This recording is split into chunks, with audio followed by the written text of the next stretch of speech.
ச்சே, இந்த லக்ஷ்மி ஏன் இந்த மாதிரி ஏமாந்து போய் கிடக்குறா?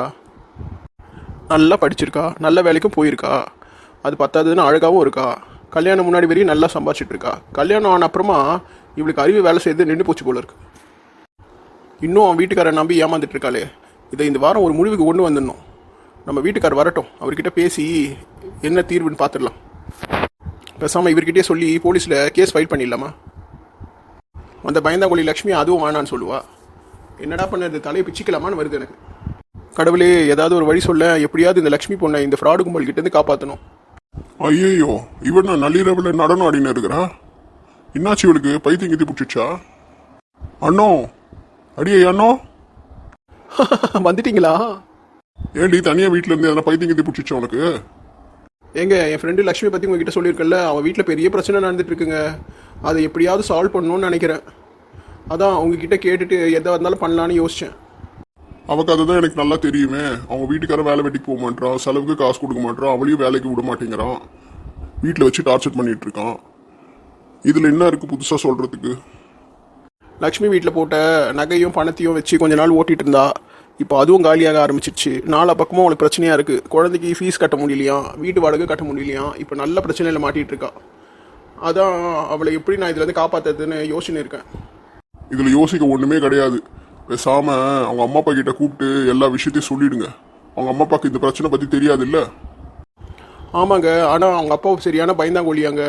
அவர் இந்த பிரச்சனையை பற்றி தெரிஞ்சிச்சுன்னா ரொம்ப கஷ்டப்படுவார். அவங்க அம்மாவுக்கும் திடீர்னு இதெல்லாம் பற்றி சொன்னால் ரொம்ப ஷாக்காக இருக்கும். அவங்க கொஞ்சம் வயசானவங்களாக இருக்காங்களே, என்ன பண்ணுறதுன்னு தெரியல. அதனால தான் அவங்க வீட்லேயும் நாங்கள் சொல்லாமல் எல்லாத்தையும் மறைச்சி வச்சுருக்கோம். இல்லைனா அவன் ஃப்ரெண்டு கிட்ட சொல்லி ஸ்டேஷனில் அவன் ஹஸ்பண்ட் மேலே ஒரு கேஸ் கொடுக்க சொல்லு. அவனை முட்டி தட்டி பணத்தெல்லாம் வெளியே எடுத்துடலாம். 2 தடவை அடித்து வார்ன் பண்ணி அமிச்சா கொஞ்சமாவது திருந்துவான்னு நான் நினைக்கிறேன். ஏங்க, அவள் அதுக்கும் ரொம்ப பயப்படுறாங்க. ஏன்னா அவங்களுக்கு குழந்தை இருக்குது. நாலு பின்ன பிரச்சனை வந்தால் அந்த குழந்தைய அவங்க கூட்டிகிட்டு போயிட்டாங்கன்னா லக்ஷ்மியால் அந்த குழந்தைய பார்க்க முடியாது. தேவையில்லாமல் ஃபேமிலியில் பெரிய பிரச்சனை எதனா வந்துருமோன்னு அதுக்கும் பயப்படுறா. பயந்துட்டே இருந்தால் எந்த பிரச்சனையும் முடிவுக்கு வராது. எனக்கு தெரிஞ்சு பிளான் ஒன்று எக்ஸிக்யூட் பண்ணு. அவங்க அம்மா அப்பாவுக்கு ஃபோன் பண்ணி எல்லா விஷயத்தையும் சொல்லிவிடு. அப்புறம் என்ன நடக்குதுன்னு பார்க்கலாம். அவங்க தான் இப்போதைக்கு இவளை காப்பாற்ற முடியும். ஏன்னா குழந்தையும் இருக்குது, ஃபினான்ஷியலாக ரொம்ப பேடாக இருக்காங்க. அவங்க வீட்டில் போய் தங்கிட்டு இவன் ஏதாவது வேலை தேடிக்கிட்டா கூட அந்த குழந்தைக்கும் இவளுக்கும் நல்லது.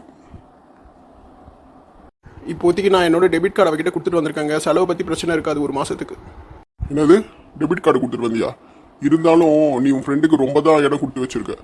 எல்லா பணத்தையும் அங்கேயே கொடுத்துட்டு வந்துட்டு இருக்க. என்கிட்ட ஒரு பர்மிஷன் கூட கேட்க மாட்டியா? இப்போ நம்ம வீட்டு செலவுக்கு என்ன பண்ணுறது? என்னங்க, நம்ம 2 பேருமே வேலைக்கு போகிறோம்ல, இந்த ஒரு மாதம் மட்டும் அட்ஜஸ்ட் பண்ணிக்கோங்க. அவள் எனக்கு வேலைக்கு போகிற டைம்லலாம் நிறைய உதவி பண்ணியிருக்கா. அவளை இவ்வளோ கஷ்டத்தில் இருக்கும்போது என்னால் விட முடியல. பணத்தை அப்புறம் கூட சம்பாரிச்சிக்கலாம். அவளை மாதிரி நல்ல ஆளுங்களெல்லாம் சம்பாதிக்கிறது ரொம்ப கஷ்டம்.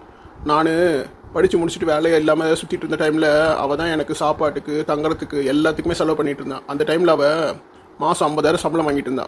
இப்போ பாருங்கள் எவ்வளோ கஷ்டப்பட்டுட்டு இருக்கா. எல்லாம் இந்த கல்யாணம் தான். இந்த கல்யாணம் மட்டும் பண்ணலன்னா நல்லா நிம்மதியாக இருந்திருப்போம். சரி, இருந்தாலும் எல்லா பணத்தையும் அப்படியே கொடுத்துட்டு வராத. உனக்குன்னு செலவுக்குன்னு கொஞ்சம் காசு வச்சுக்கோ. நமக்கு மிஞ்சினது தான் தானமும் தர்மமும். புரிஞ்சுதா? நீங்கள் சொன்னால் நான் கேட்க மாட்டேங்களாங்க. நீங்கள் சொல்கிறபடி நான் நடந்துக்கிறேங்க, கோச்சிக்காதீங்க. அவள் பாவம் ரொம்ப கஷ்டப்பட்டுட்டு இருக்கா.